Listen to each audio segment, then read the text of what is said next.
Okay, Okay. so I think it's working now. Yeah, groovy. Yep. I see it. All right, cool. So, Stephen, let's talk about paired programming and let's discuss. Yeah, absolutely. Okay. So,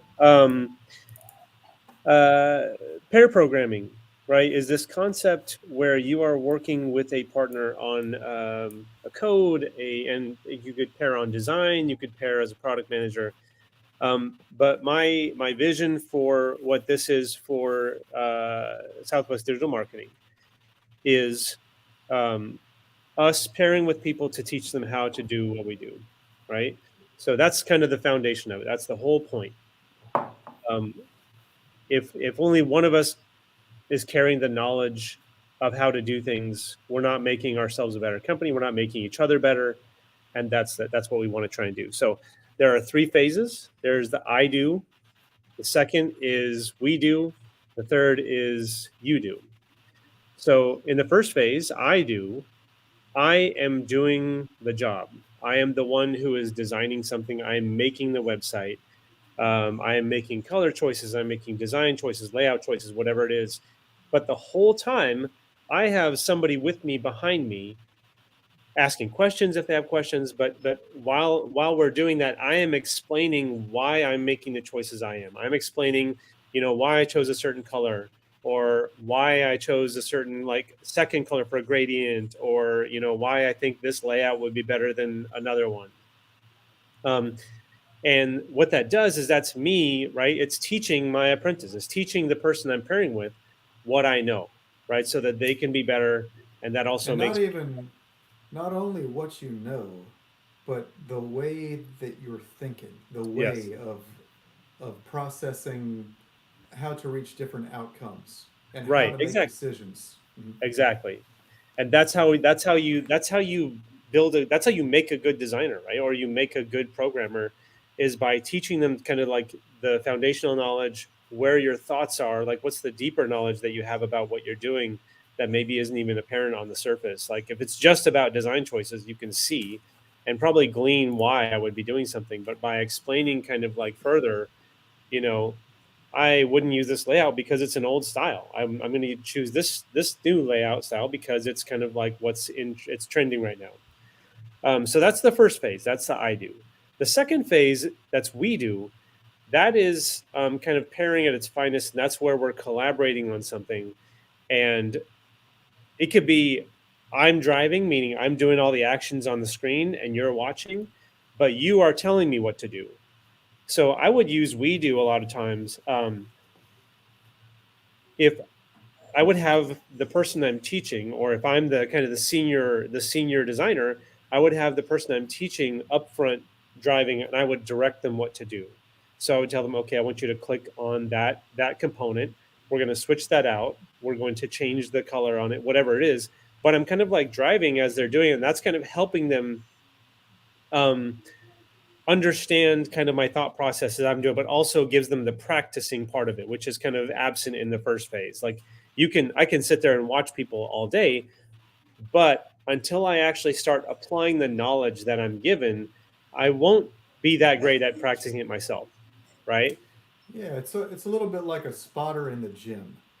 They're they're there, like doing it yourself, making the attempt is going to make you stronger. But if you get caught up, then that's okay. Someone's right there to assist in getting the right solution. Right, right, exactly, right. And that can be either way. Maybe it's in the beginning, I'm wanting the other person to do the driving, and I'm going to navigate because I know what should be done next. But then, kind of like when it gets to the end part of the we do phase, you can flip that, and you can have them navigate, them tell you what to do, and that also gives them that muscle. Kind of like lets them practice that muscle memory of like thinking through design process as you're actually building out the website. And the third phase, obviously, is kind of like where it's going to be more of just the senior designer being hands off. So I'm going to step back. It's you do now. I'm going to watch you do what you're doing, and there's going to be very little talking on my part. Um, I would recommend that the other person, so they can actually kind of like transition into the senior design role, now start kind of voicing what they're doing, talking about their actions and their thought process as they're doing it, so that now they're getting better at pairing with somebody. They're also telling me, like, I'm not a perfect designer, so I have things I can learn too. And if you've got new ideas, we can talk through those things, and you can tell me as you're designing an interface, like, I saw this on a page the other day and I really liked it, and come to find out it's actually trending now, so I'm going to apply it to this website. So you can be talking through things like that. And um, as I said before, it's kind of like preparing that person to be the senior designer. Kind of like, there's a concept called training your replacement, which I really hold dear, because of kind of like the giving nature of teaching someone to do something, right? Like, I'm not teaching you to do something so that I can still be over you and always be on top of you and be like, you know, the design guru, and you can try to catch up to me, but you're never going to. I'm teaching you what I know so you can be better than me, so that you can replace me someday. That's the point. That's really the whole thing behind it. And there's kindness in there. There's generosity. There's just the idea of working with someone and working alongside someone that is just super important, not only for your sanity but theirs, and so you both actually can like what you do. Yeah, so that is something that we saw in the Air Force, and I Right. think that they do a great job about. And it's a different environment, right? I mean, there's a lot to discuss about all of this, but the idea of training a replacement, it was literally your job Right. to do so. Right. And for all of the reasons that you touch on, it's a good way of living to Mm. impart um, knowledge and skills to help other people.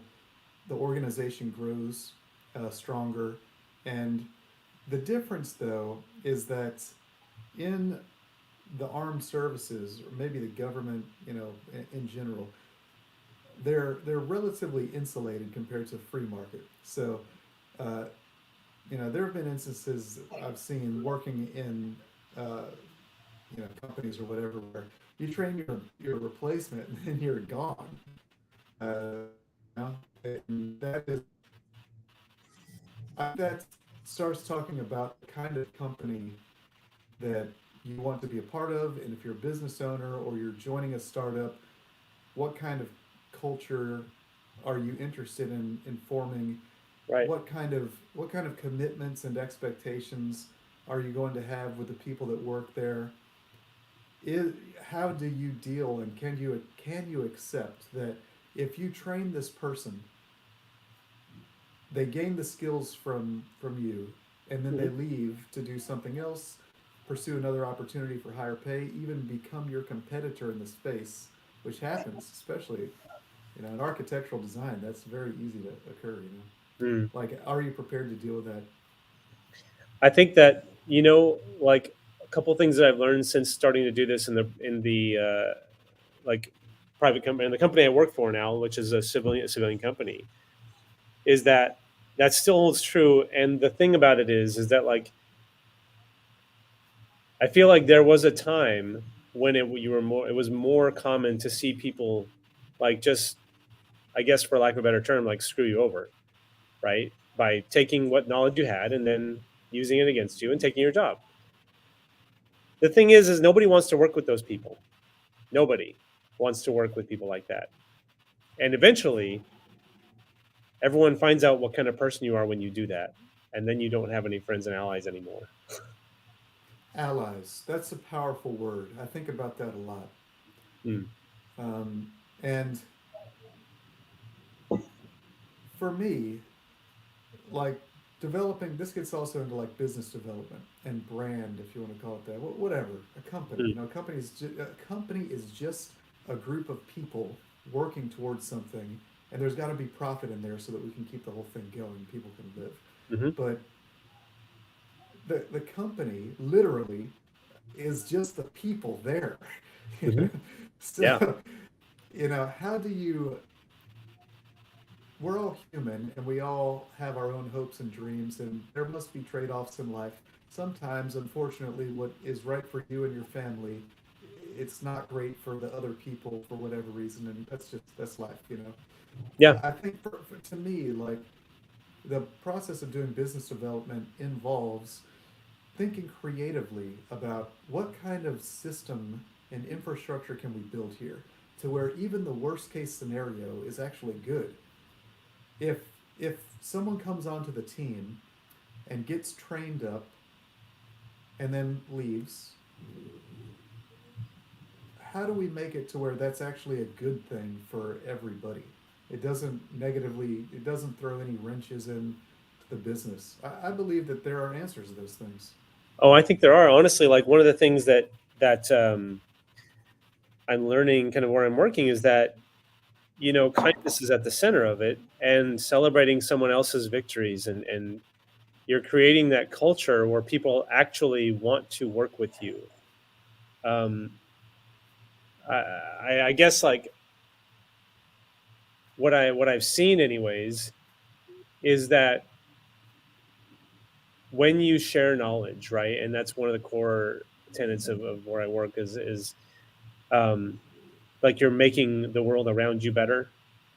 Uh, so I guess, I don't know. That's a good question, but I think it's all around, kind of like, you need to, first of all, espouse those values yourself in your company, of sharing, generosity, kindness, right? And you yourself have to you have to hold up to that. And then when people work with you, I will say that I'm not going to put it past somebody to completely take advantage of kindness for 6 months to a year, and pretend to be that way as well, and then completely stab someone in the back. Yeah, people are people, and perhaps that's going to happen. But my experience has kind of been the contrary, that, first of all, when you have screening in place, also, like, you screen the people that you work with, right? And I think that's an important part of it.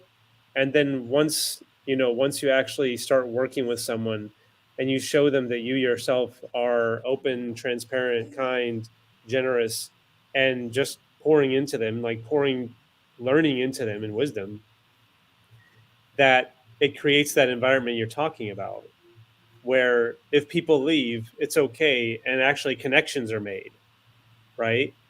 When people, you know, yeah, I think that's it. I think that it's all about, kind of like, what kind of culture you yourself are starting to craft for your company, and keeping that culture, one based on those principles. Mm-hmm.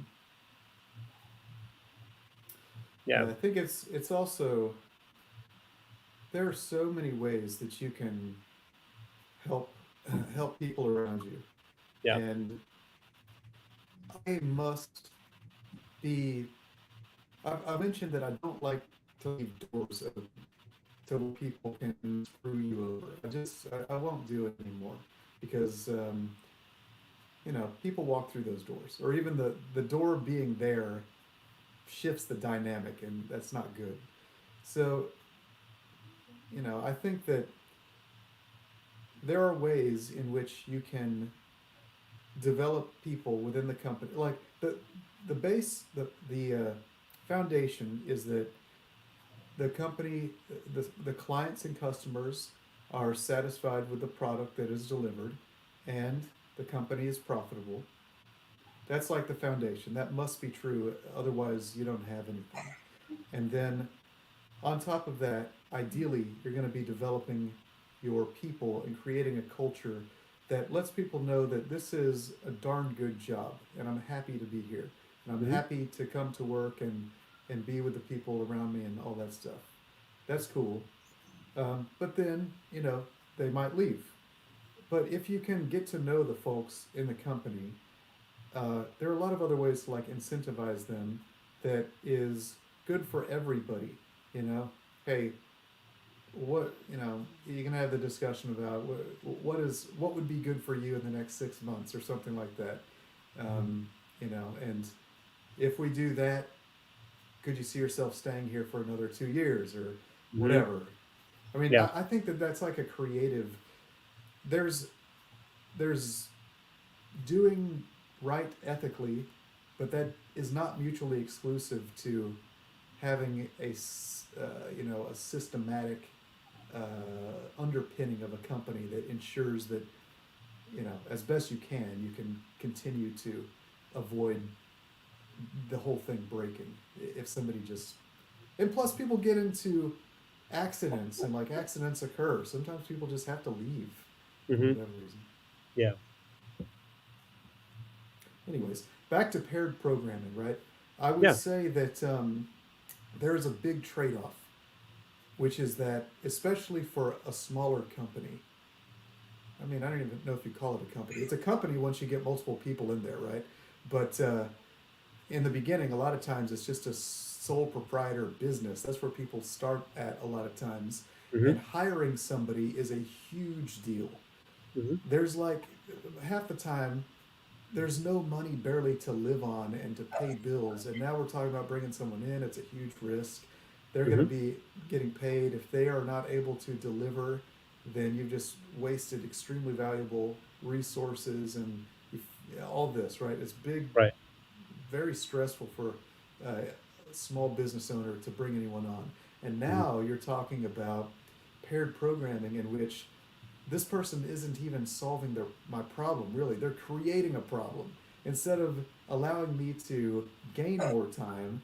Hmm. Now I'm spending money, which I'm going to have to spend time to make that money up somehow, and I'm spending my own time to train them. And Initially, you know so talk to me about that. well, so you bring up a good point. I mean, like investing in people is in of itself something that is a cost, right? There is a cost of investing in people. Um, I guess I would pose to you kind of like the question: where would you be at if you didn't do that? Like, you would be working yourself, right, on building these things anyways, um, until you found someone who actually could do it, and then, but that's a risk, as you said. If you do it this way with pair programming, initially when you get someone else on, you are still having to invest time in making sure things get done, but you're also setting yourself and the company up for success because now you're giving this person training to actually learn how to do what you do. And that's kind of like, unless you know for a fact that this person is better than you, then it does. If this person is already better than you are, then it doesn't make much sense. There is no reason to like pair with them. It's more in a scenario where like you need someone to get upskilled or you need someone to get leveled up, like an internship or something like that. And doing this during that time is crucial to making sure that they are learning what they need to learn, and you yourself can gauge what they know also. That's the other thing. You can now evaluate, because at the end of this pairing, you can see now that they learned something, that they're making their own decisions, whether it be design or code or whatever, and that they also think about it the same way that you do now. Yeah, that's right. And I think it's a two-way street, right? you're you must evaluate them. Hmm. So you must be there. You Hmm. must understand how they think. You must understand their skill level. And at the same time, ideally, they're going to be bringing insights and skills and whatnot and experiences that you'll learn from Yeah. if you're the senior in that situation. And I would say that even if they have a much higher skill level than you in, let's just say, product design is a good example, Yeah. that doesn't necessarily mean they're more in tune with the market and the customers and that kind of thing, right? So then it Yeah. becomes like, uh, okay, how can we, how can I ensure that I'm dumping my insights, downloading that to the folks that are here, Yeah. because every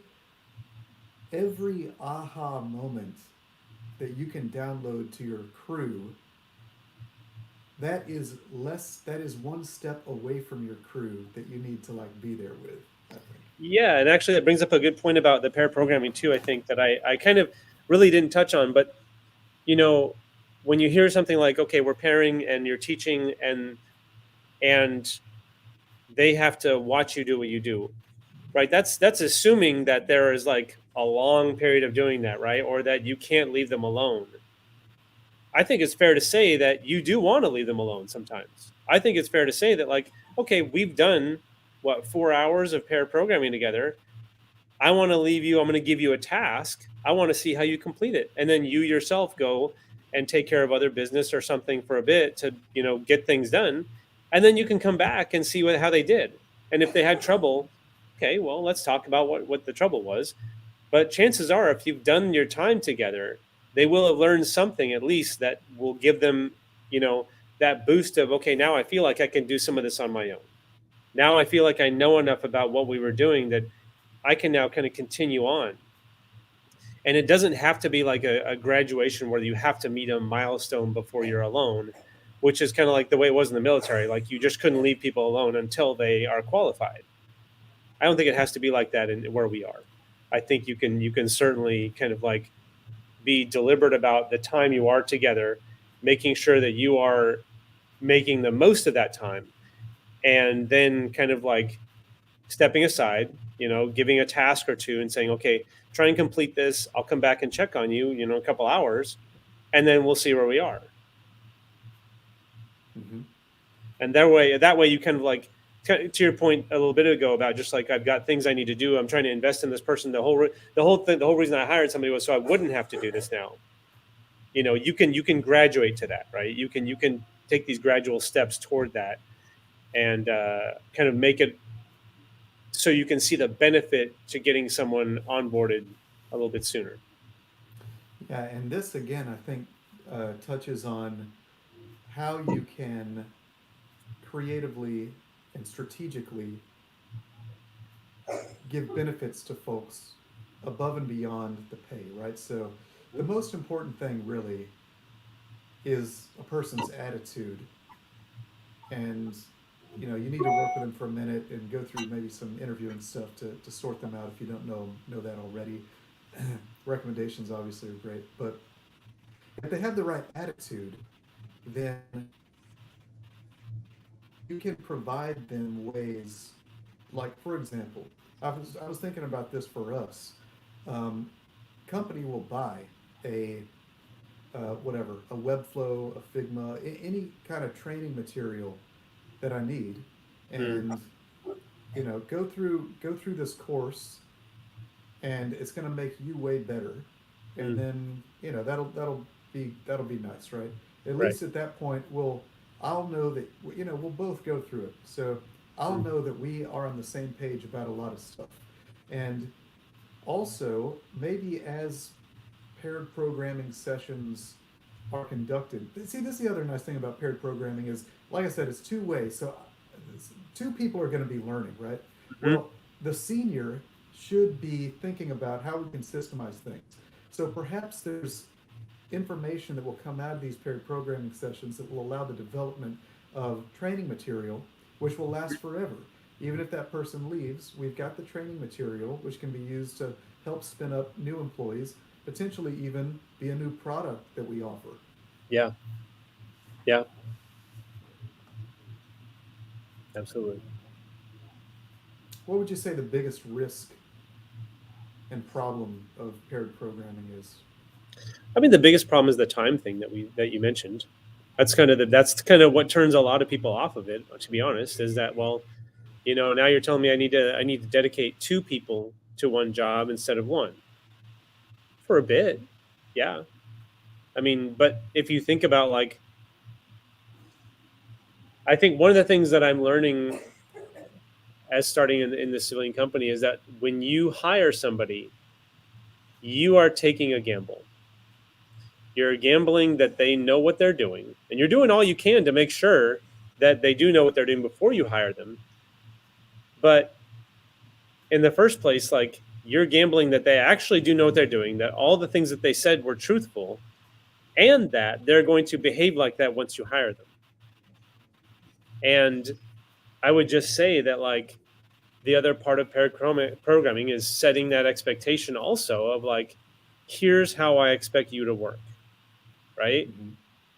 And I just think that like all these things are super valuable. The trade-offs that you get or that you make in doing this with someone up front, um, kind of like the benefits far outweigh the negatives, in my opinion, honestly. Um, Yeah. there are times when I've started in a job where if I had done this before, I would have learned something a lot sooner. But because I didn't, it took like a year or 2 years before I learned something I probably should have learned early on. Hmm. Yeah, I think the benefits far outweigh the risk, and we have a company of two essentially. It's you and me at the moment, so it's not like I'm some mega entrepreneur here. But I would definitely say that like working with you has made it very clear that it makes me feel that if you don't have at least one person in the company that you trust and that is, I don't know if I'd call it a star, but like if you don't have someone in the company that is really doing good work, let's just say they're just they're a good person, they're good for the company, and they are solving problems, and they are step by step taking more and more workload away Mm, from you. If you don't have that, you don't have a business. Like you don't yeah, you're doing it wrong. right, And just like you have to take a risk when you start a business or anything, you must take a risk on people, man. And right, that is the risk that will pay off the most, I think yeah, it feels like. Because yeah, since we've started doing this, man, uh, there are things that are occurring now in the background that like are opening doors. So it's great. yeah, yeah, yeah, definitely. I think the last thing that I would say about another benefit that I kind of like just realized, honestly, is that for the person who's starting in a company like that, you are you're starting off, I think, in the perfect scenario because not only are you yourself getting upskilled and you yourself are learning what's expected of you firsthand from the person who's kind of evaluating you, you now have a sense that this person that hired me or that is working with me actually cares about my performance, actually cares about me. You establish a rapport and they're willing to do the work themselves, right? Yeah. Hmm. When I see that you're willing to do the work also and we're working together, that just gives me warmth. That's like, yeah, absolutely. Like I'm not just getting hired as a flunky. This person's investing in me because they care, right? And so that's the other thing is like that's the kind of company I want to work for is where people like want to make me better because the alternative is like I'm expected to bring so much to this company and kind of like selflessly give without even knowing if it's truly appreciated. A lot of times it's just transactional. Here's the work, here's my money, right? And I would just say that once you establish that rapport and you establish kind of those relationships and you actually get that sense that the person who's training you cares about your development, that gives me confidence in the company. It gives me confidence that when I leave the company, like be it like a year from now, 2 or 3 years, I will have gotten, I will have had an experience working someplace where I actually appreciate the people. I know I'm respected and valued, and I've gotten experience and I've gotten skills now. I've upskilled. Um, that was actually that's the point. Is like also I'm also upskilling, right? And so I don't know. There's just like all around. If you look at it from all these different facets, there's so many benefits to doing this. Just even at the interpersonal level, that I think I see it as a model for more companies to actually follow. Like you can do this in like lots of different scenarios and lots of different ways, and still reap the same benefits. Yeah, Yeah. you know what? I've seen what occurs when the owner of the company in a little bitty company doesn't know how to do the work. When they're trying to when somebody is trying to spin up a software company or whatever and Yeah. doesn't know how to do the work themselves, and they're just doing exactly what you described. Yeah. They're expecting this person, you know, I'm paying you money, now make me rich. Bro, Yeah. Yeah. it ain't Yeah. gonna work. It ain't gonna No. work. They don't like you. It's completely transactional. They don't Yes. respect you. You Yeah. can't help them. They are bitter, and you're constantly making mistakes in the coordination with clients because dude, Yeah. that's problematic. That's very No, and nobody problematic. wants to work like that. Yeah. I mean, there are people that's like, I'm going to grind this. I'm going to do the grind just so I can get this money. There are people like that. But if you gave them a choice between, you can work in a way where you get this money and you're all on your own and nobody cares about you and you're just putting out your product, and then also, like, by the way, if you don't do a good job, I'm not going to try and help you. I'm going to try and help you out of the company. Or you can work where you know that people value you, and you're willing to. And that's the thing, is like, I've found that when you work at a place like that, when I work at a place like that, I'm willing to give extra. I'm willing to try harder. I'm willing to put myself out there and try and do more for the company, because I care about the company now. The company has cared about me, and now I care about them in return. And maybe Mhm. maybe I'm just crazy, maybe that's just me, but that's what I've found has developed because of that. I think that's very natural. I've been in I've worked at companies as well where I knew my boss was trying to get something over the line and it was important to him. And Yeah. we're both online at midnight Yeah. working on this thing. And I knew that he very much appreciated it. Yes. Um, Yeah. and yeah, that's that. And you know what? I was happy to do that for him Yep. because he invested in me as well. Right. So Right. Yeah. 100%. yeah, the paired programming is fantastic. I'm actually very. Um, it almost surprises me that I know enough that I can guide other people in doing this work, and Yeah. that feels really good to me as well. It's Yeah. satisfying to me, you know. Oh It's yeah. it's satisfying to be a mentor of any kind. When you've built up a skill set, and then there are other people that value that, it just feels great to be a teacher or a mentor as best you can be. Right. So that actually is of its own reward. Yes, I think so. I think so. Okay, cool. Well, let's hop off this. Thank you very much for having this conversation. And now you and I are actually going to hop into paired programming. So, I'm excited, man. I can't wait to learn from you. well, we'll see what you learn. Right. Hopefully it'll be learning up ways and not down ways. Right. I'll Here's something teach you all not. the things not to do. Yeah. Yeah, right. I love it. I love it already, Tom. All right, dude. I'll hit you up on Slack. All right, Thanks, man. man. Bye-bye.